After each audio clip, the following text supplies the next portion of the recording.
Malapit lang nga, nandiyan lang yung sa kabila. Yung pagtawid mo doon, yan na yung mga bahay na pinagawa ng mga barangay official doon. So wasak na rin pala yung itaas niya. Dito per kwarto or per division. So of course, isang kwarto to. Tingnan natin. Ayun, may CR pa dito. Pinagawang bahay ni Kagawad, Tanod at iba pa mga opisyal. Ganito kataas pala mga bahay. May pa second floor, may CR, may aircon pa. Ito yung matindi. So malaki yung naggastos sila dito para lang may tayo yung bahay. At higit sa lahat, illegal. Walang mga permit. At ngayon, titingnan natin ang sitwasyon.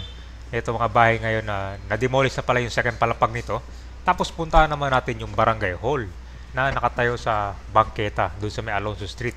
Ang sabi daw, second floor na lang yung natitira at malapit na itong matibag at maubos. Nandito na tayo sa Chacon ngayon. So nandito tayo sa Chacon Street. Isa ito sa notorious na kalsada na madalas kinikdiring pero ang dami pa rin mga obstruction. Nagkaroon pa nga ng tension dito nung kinuha yung mga bike. Dito kasi sa lugar may mga nagtitinda ng mga bike yan eh. Na kundi mga affordable pero ang bang problema kasi dyan sa mga bangketa. Tingnan mo yung mga bahay dyan. Umabot sa second floor tapos yung kalsada. Lampas na yung mga latag nila dito na nasa isang lane na.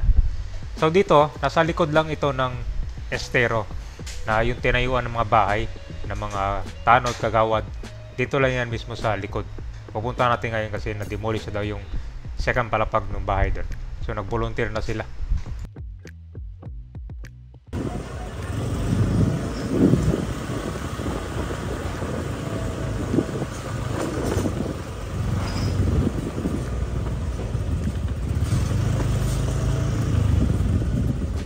Alright, nandito na tayo sa Barangay 8, Zone 1, District 1. So tapos na yung tagulan dito. Itong nabutan natin ngayon. Lakas ng ulan nakaraan eh. Yan no. So wasak na rin pala yung itaas niya. Ito yung hagdan ng second floor. Tapos sa loob may CR, ganyan. Malaki din pala yung sa loob yan no. Hindi siya basta lang yung parang bahay na nakikita nyo, pinagawa lang mabilisan. Pero ito, pang siya eh. Pang matagalan. Ito naka-tiles pa yung sa taas niya. Yan, may lababo pa dyan. No? Pang matagalan itong bahay eh. Kasi second floor. Parang apartment style. So, tingnan nyo lang kabayan. Comment down below lang kayo. Estimate nyo na magkano abutin yung ganitong bahay. Ito naka-tiles. Yan yung lababo. Meron pa nga dito yung tindahan eh. Guys, malaki to. Tindi pala, no? Siyempre, pagpapagawa ka ng bahay ka ba na alam mong alanganin, di ba? Kasi alam mo naman na illegal yung tatayuan mo. Dapat medyo tight sa budget. Pero ito, siya eh. Parang tinodo yung gastos.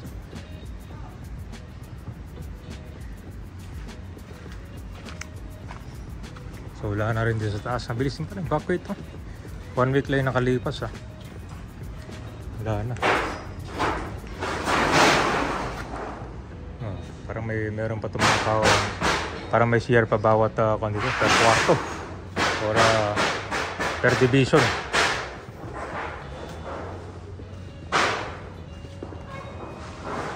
Ito, wasak no? Grabe na. I think more than 20 yata na bahay yung gagawin sana dito. Para sa mga officials. Yung marami nagtatanong dito ina-update na nga natin. Siguro pang 5 na to. Yan, ito yung mga binibenta ng mga bakal. Yan, makita ko sa inyo yung itsura kabay na ito yun. So of course, isang kwarto to. Tingnan natin. Ayun, may CR pa dito. May daanan ng tubig, kompleto. Ito, malamang shoot sa estero na yan. So ito siya. So, estimate lang natin sa isang official to. Kasya na yung pamilya dito kwarto. Pero pwede pa naman yata gawin second floor. Nandito na tayo sa Dagupan. Nakikita nyo ba yung area na yung sa kaliwa? Yan daw yung future Tutuban North-South Commuter Railway Station. So pag natuloy din yung LRT2 extension, magkakaroon ng LRT2 station daw dyan sa Divisoria. So I think pwede magkaroon dito ng common station para pwedeng lumipat ng rail line yung mga commuters. Alright, so nandito na tayo sa Alonso Street. At ito po yung unang barangay hall dito. Halos sumabot ng 3 palapag. Dito malapit sa school. Ito na siya ngayon, no? Grabe. Kita na yung harap ng school, oh. Tingnan mo, di ba? Tuwang-tuwa yung mga estudyante niya kasi tanggal na yung mga dyan, harang.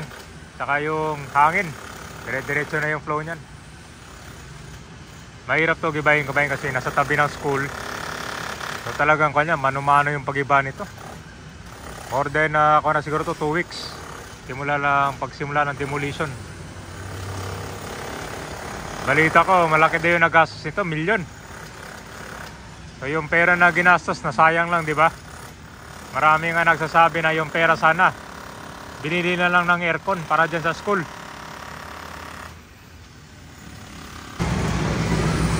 Ayun guys, diba? Kitang-kita na yung school, no? So, second floor na lang yung natitira. So, pag natapos yung pinakababa niya, mabilis na lang to.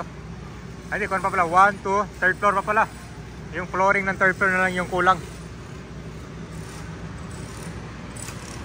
Yung milyon-milyon na nagastos, bigla na lang naglaho. Diba? Kung binili na lang daw ng aircon para dito sa school, no? Diba? Matutuwa pa yung mga estudyante yan. Kasi naman ito, binaboy pa yung bangketa. Kita mo yung espasyo niya, no? Nakakakita, maraming estudyante dadaan dito. Kapadaanin mo sa kalsada, napakadelikado. Yan, naibalik na. Dito talaga sumabog yung galit ni Yorme, oh.